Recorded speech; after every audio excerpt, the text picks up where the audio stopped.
పుత్ర పవిత్రాత్మ నామమున ఆమెన్. జ్ఞానవాణి శ్రోతలకు శుభోదయం. ఈనాటి ధ్యానాంశము పునీత తోమాసు అపోస్తులుడు. ప్రపంచమంతటా తిరిగి సువార్తను బోధించండి. మార్కు రాసిన శుభవార్త 16వ అధ్యాయము 15వ వచనములు. సుగుణాలు: విశ్వాసం, సాక్ష్యం ఇవ్వటం.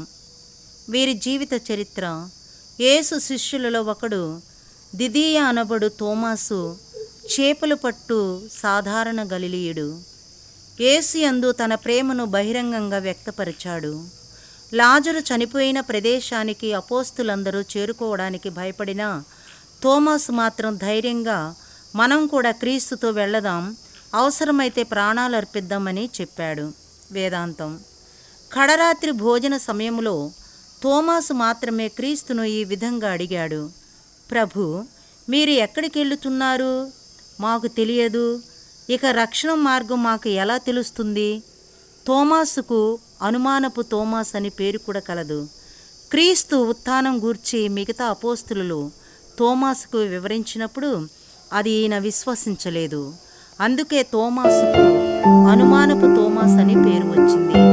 ఇది జరిగి వారం రోజులు గడిచిన తర్వాత యేసుక్రీస్తు స్వయంగా ప్రత్యక్షమైనప్పుడు తోమాసు, నా ప్రభు, నా దేవా అని క్రీస్తునందు తన విశ్వాసాన్ని బయలుపరిచాడు.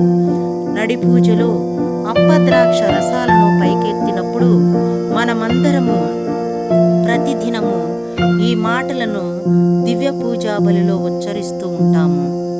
యేసు మోక్షారోహణం తరువాత తోమాసు మిదియా, పర్షియా, భారతదేశములో పర్యటించినట్లు వేద పండితులు తెలియజేస్తున్నారు. మద్రాసులోని మైలాపూరులో పునీత తోమాసు బల్లెముతో చంపబడి మరణించినట్లు తెలుస్తుంది. తోమాసు వారి స్లేవ రూపాన్ని అచ్చటి క్రైస్తవులు గౌరవిస్తారు.